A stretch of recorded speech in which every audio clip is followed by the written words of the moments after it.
When I open a web page for editing in SharePoint Designer, I actually have two choices. What we've seen so far is what's called normal mode. And that's what gives us a lot of these locked sections when we're in design view. Or if we switch to code view, it's what's really giving us a lot of this yellow code here. It's attempting to prevent us from changing this content that currently right now is actually shared across multiple pages in this site. And really what it's doing is telling me, focus here. Focus in this content area, not in the navigation on the left, not in the area on the top, in the content of this page. But what if I wanted to change this? Well, I can also open this page not in normal mode, but in what's called advanced mode. If I'm already editing it, I'll actually see an option up here on the ribbon to edit this in advanced mode. But let's say I hadn't opened it yet. I can go back into that Site Pages library and either right-click the file and select to edit in advanced mode, or with it highlighted and selected, you'll also find that as an option on the ribbon here too. So I'm going to open that up in advanced mode. Now I'll see somewhat of a difference in the design mode, where I do still see the no entry sign, but I've got other areas that I seem to be able to select and even start to write code if I want to. If I switch into the code view, no more yellow code. I can actually change everything here that I see. Now do be aware that this is still not a completely independent page. For example, in my code view, I'm not seeing things like normal expected HTML head tags and body tags or links to CSS files and JavaScript. Those are still being provided and driven by some other part of the system, what's called the master page. But I do have the ability, should I choose to customize what I've been given here. And in design view, that's why I can't still edit every single part of the page. I am still seeing the sign, but I can edit a lot more than I could do a moment ago. I'll find that there are parts of this page that for some reason I can now start to type some content in here.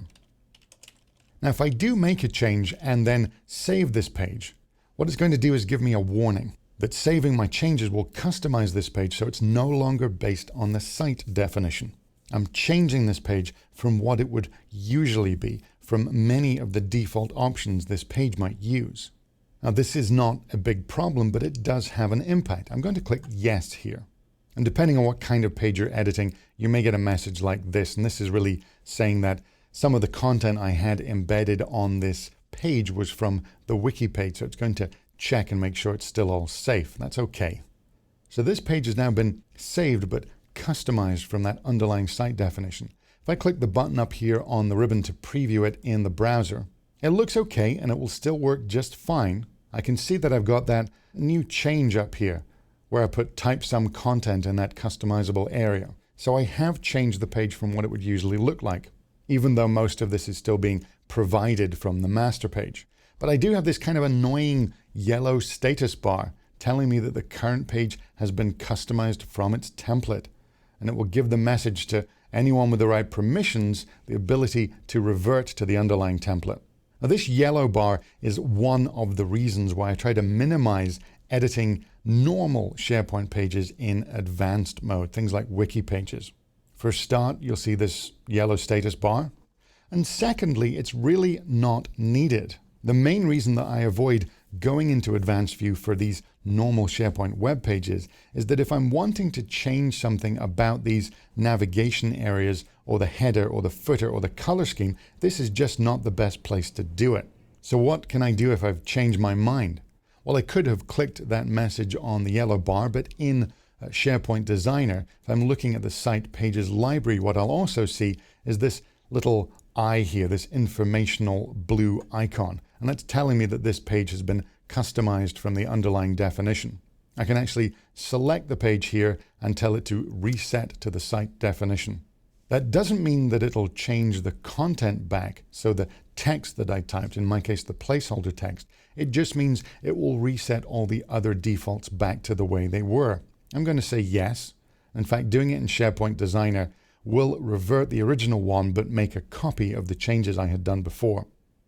Now going back into this and just clicking to edit the file will give us it back in normal mode with the yellow code with more of the no entry signs here. And when I preview this in the browser, we're not getting that status bar. In fact, I don't even need that copy of the page. So I'm just going to right click that and choose to delete it. Advanced mode by itself isn't a bad thing. You will find a little later on that some pages may only be able to be opened in advanced mode for editing. But if I can stay in normal mode, I will.